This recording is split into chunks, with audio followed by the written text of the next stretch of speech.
Jam on toast! Hey everybody, I'm Cameron. We're here today to talk about Adventureland.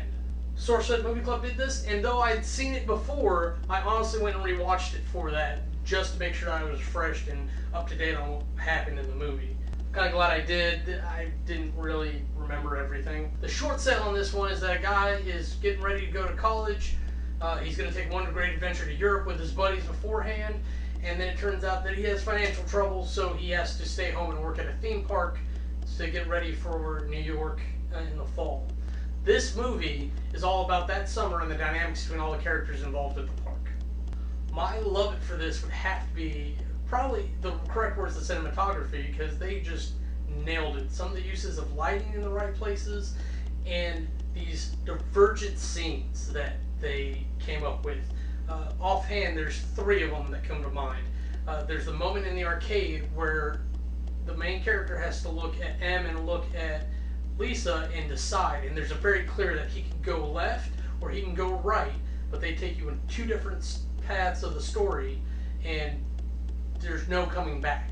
This is a symbol for foreshadowing and showing divergent paths, that there's the here and now and then there's the future, and it depends what's being observed how, and you can only really look at one or the other at a time. The final divergent scene that I saw was a little different. It was at the end where M's under the umbrella and our protagonist is in the rain getting wet, and it's here it's safe, and my world, it's her versus the rest of the world.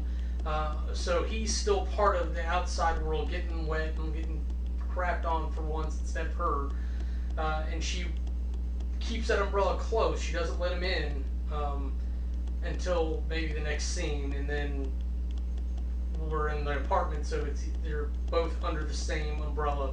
And theoretically, based off the rest of the movie, you can tell there's no going back at that point, because we've already diverged. We've gone on story A. There's not going to be a twist back. I hated was the social politics, especially involving Lisa P. They treat Lisa P as this object, this unattainable thing that everybody wants. It's a commodity because the way economics works is demand. Everybody wants it, so it's worth a lot. And you see these sort of things throughout the movie.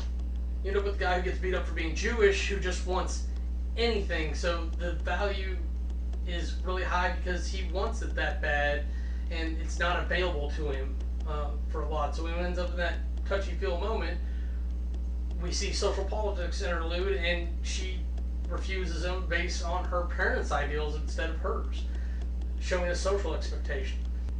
This is another neat foreshadowing trick that shows us that the unconventional societal story is not the one we're going to go with. Regardless of what's right and wrong for the characters and what we as the audience want. Because while we want them to get together, she's really a bitch, and you don't want that for a character you like. So the thing that's going to happen is this is going to happen, and it actually is better for him whether he realizes it or not, because he wanted something, anything, and he was willing to make that kind of mistake to get to it.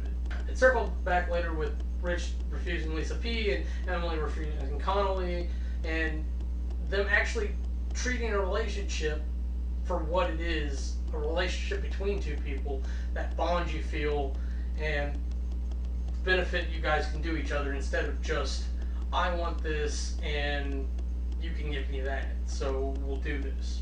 But they do use it very well, so it's actually a very good one if I have to pick anything I don't like about this movie, because they did a good job. MVP of this movie is definitely the M character.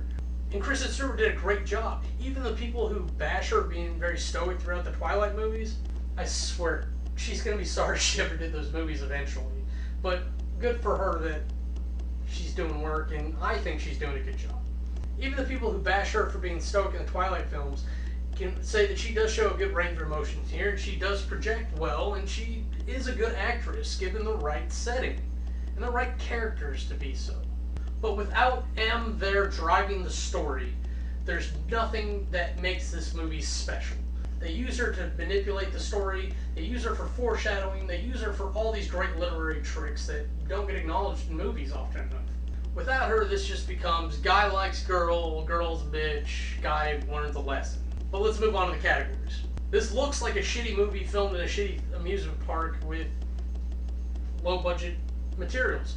I have no idea how much it costs to rent the amount of stuff to make it look like you're in an amusement park, but it can't be cheap. That's got to be where most of their budget went. But you can tell that there's guys that know what they're doing because of how they shot the movie. There's very certain scenes that they're just jawsome because you know what you're looking for, then you can see that, oh my gosh, someone really knows what they're doing. They just didn't have enough money to shoot it so it looked better. Aesthetics, 92.5. Character development. Character development in this movie depends a lot on stereotyping, and unfortunately, it works really well. I can go ahead and say dumb kid ready for college, kid who's too immature, likes punching people in the nuts, smart surrealist stoner, girl who wants to get out of the small town, and you can just pick off stupid stereotypes and go from there. And from that point on, they do an excellent job developing the characters, and because of the way they wrote the story with the important plot turns, it actually makes it very hard to present these characters right so that you can learn with them. Because honestly, we don't know what's going through people's heads at different times. At the times when you would normally be learning that, we're cutting away to see other characters because there's too many things going on at once, and you can't show all that without making it too long in order to ruin the movie. Character development does get an 80. Storyline. The storyline is actually kind of amazing. They use a lot of literary work to construct the story, and they do an excellent job of it. Their premise and setup into the story equation is probably what hurts the most. It's a weird theme park with people that you don't know and don't understand why you should care. They take the people from an amusement park that people don't remember, they don't care about, because they're just that guy behind the booth that helped facilitate me to do what I wanted to do. And I'm sorry, it doesn't matter how hot that chick is, I'm probably not going to remember her unless I actually ask for a number or something. But generally the premise and the setting hurt the story a lot, where I didn't think it was really done so well. It's almost like someone who was a really great writer got sent this script and setting and everything and was like, make it better, and he did, and he got a good cinematographer to film it for him. Storyline gets an 80. Compulsion. I definitely wasn't bored at any point in the movie, even though I had seen it before. I was trying to remember things as I watched, and I was trying to predict things based on the literary tools and foreshadowing that I could see. I certainly wasn't surprised, but I enjoyed myself. Good movie. I definitely didn't want to turn it off.